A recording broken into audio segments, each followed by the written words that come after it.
अधिकार की चोरी, आरक्षण की चोरी, रोजगार की चोरी, शिक्षा की चोरी, लोकतंत्र की चोरी। क्या सच में भारत में लोकतंत्र डेमोक्रेसी जिंदा है?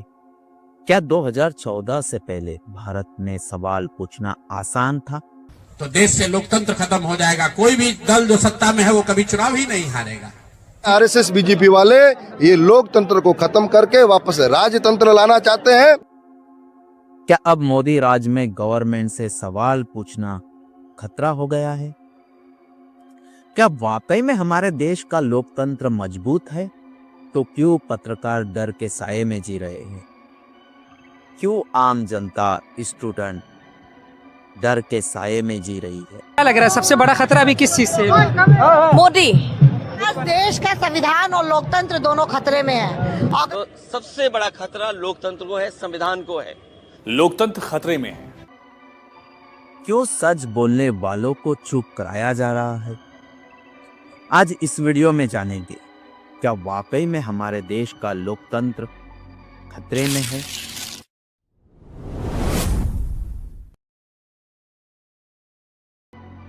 मीडिया और प्रेस फ्रीडम। आज हमारे देश में क्या मीडिया और प्रेस वाकई में फ्रीडम है? क्या वो आज़ाद होकर गवर्नमेंट के खिलाफ बोल सकते हैं? क्या वो जनता के मुद्दे उठा सकते हैं? प्रेस फ्रीडम इंडेक्स की रिपोर्ट 2025 की, जिसमें 180 देशों का सर्वे किया गया, उसमें भारत का स्थान 161 है, यानी 161वां स्थान है।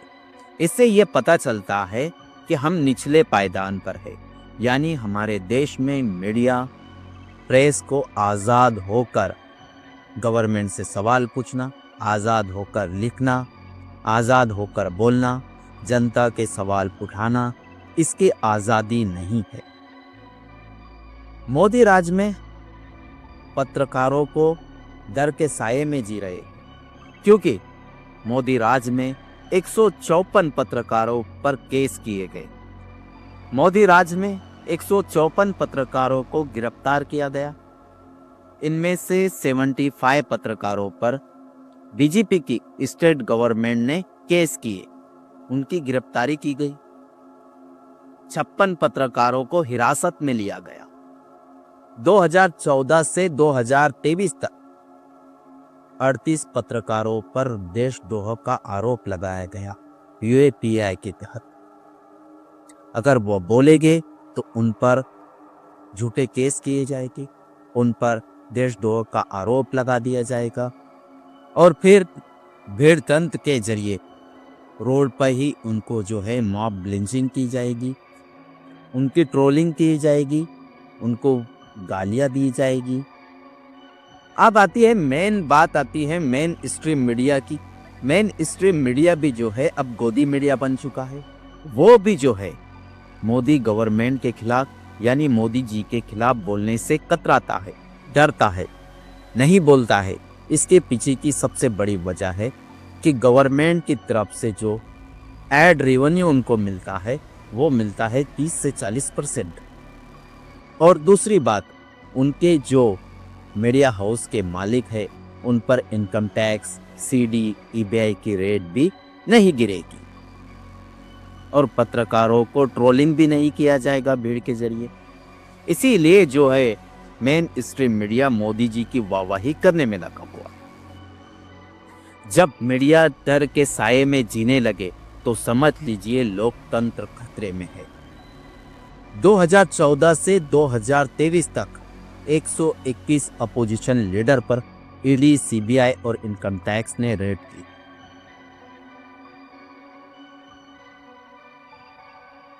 इनमें से 115 जो है अपोजिशन लीडर है, यानी 95% लीडर जो है अपोजिशन के हैं।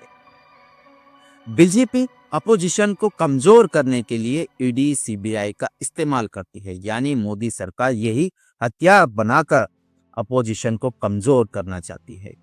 उनके लीडर को भ्रष्टाचार के मुद्दों में अटकाने के लिए ईडी, सीबीआई और इनकम टैक्स का यूज करती है।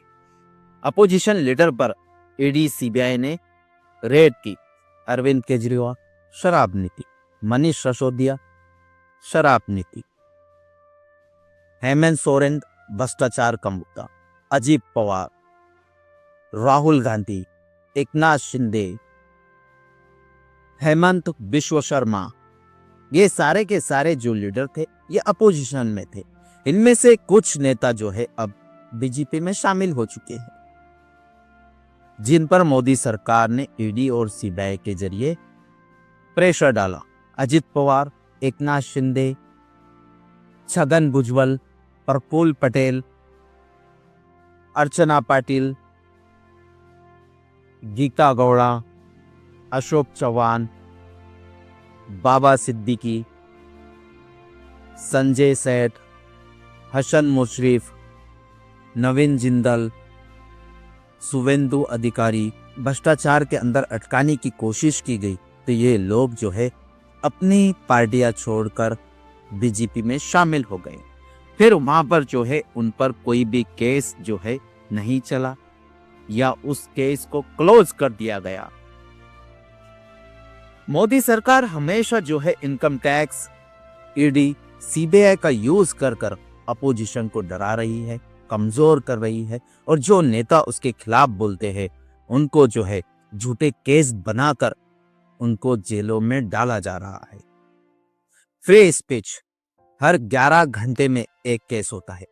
अगर कोई मोदी के खिलाफ बोलता है तो या बीजेपी के खिलाफ बोलता है तो ऐसे लोगों पर केस किए जाते हैं। पत्रकारों को अरेस्ट किया जा रहा है, यूट्यूब चैनलों को ब्लॉक किया जा रहा है, स्ट्राइक दिए जा रही है। मोदी के खिलाफ जो भी पत्रकार या यूट्यूब चैनल बोलते हैं ऐसे चैनलों को ब्लॉक किया जा रहा है, उन्हें देशद्रोही बताया जा रहा है, यूएपीए लगाकर उनको जो है जेलों के अंदर डाला जा रहा है। लेकिन मोदी राज में जो है कानून अब जो है हथियार बन चुका है। जो लोग मोदी के खिलाफ बोलते हैं, चाहे वो यूट्यूबर हो, चाहे फिर वो मीडिया से पत्रकार हो, ऐसे लोगों पर यूएपीए लगाकर उनको देशद्रोही बताकर जेलों में डाल दिया जा रहा है। और आम जनता में से जो लोग भी मोदी के खिलाफ बोलते हैं, जो नेता बोलते हैं, ऐसे नेताओं को भी जेल में और झूठे केसों में फंसाया जा रहा है। बाद में भीड़ जो है उनके ट्रोलिंग करती है या मॉब लिंचिंग की जाती है या गाली गलौज किया जाता है। मोदी के खिलाफ बोलने वालों पर यूएपीए लगा दिया जाता है या आईटी केस लगा दिया जाता है। लेकिन हमारे देश की यह हालत है कि 60% जनता ये जानती है गवर्नमेंट के खिलाफ बोलने से वो डरती है, कतराती है, और वो ये भी मानती है कि अगर वो मोदी के खिलाफ बोलेंगे तो उन पर झूठे केस किए जाएंगे। चाहे फिर वो पत्रकार हो, चाहे वो यूट्यूबर हो, चाहे वो सोशल मीडिया के किसी भी प्लेटफॉर्म पे हो, वो मोदी के खिलाफ बोलने से कतराते हैं, डरते हैं, क्योंकि वो जानते हैं कि उनको झूठे केसों में फंसा दिया जाएगा या फिर मोदी के अलभक्त उनको मारेंगे, ट्रोलिंग करेगी या गाली गलौज करेगी। इसका भी डर जो है उनको रहता है। संस्थाएं खत्म हो रही, ईडी, सीबीआई, इनकम टैक्स, ये सारे के सारे जो है मोदी गवर्नमेंट के लिए काम करने लगे हैं। लेकिन ये संस्थाएं आजाद थी, और जिस देश की संस्थाएं आजाद होती है उस देश का लोकतंत्र खतरे में नहीं होता है। लेकिन हमारे देश के अंदर ये संस्था नाम की रह गई, आजाद होकर काम नहीं कर सकती। मीडिया अब गोदी मीडिया बन चुका है। चौथा पिलर है मीडिया, प्रेस, लेकिन वो सारे के सारे मोदी जी की गुणगान करने में, जनता के मेन मुद्दों को भटकाने में और हिंदू मुसलमान करने में लगे हुए हैं। न्यायपालिका पे ये प्रेशर बना दिया जाता है कि वो देरी से अपने फैसले सुनाए, क्योंकि जितनी ज्यादा देरी होगी उतने देर तक सामने वाला जेल के अंदर रहेगा। ईडी, अपोजिशन लीडर पर रेड करना, सीबीआई जो है वो तो गवर्नमेंट का, सुप्रीम कोर्ट ने खुद कहा था कि सीबीआई अब जो है गवर्नमेंट का पोपट बन चुका है। इनकम टैक्स, ये इसका भी काम जो है अपोजिशन लीडर के घर पर ही रेड करना है।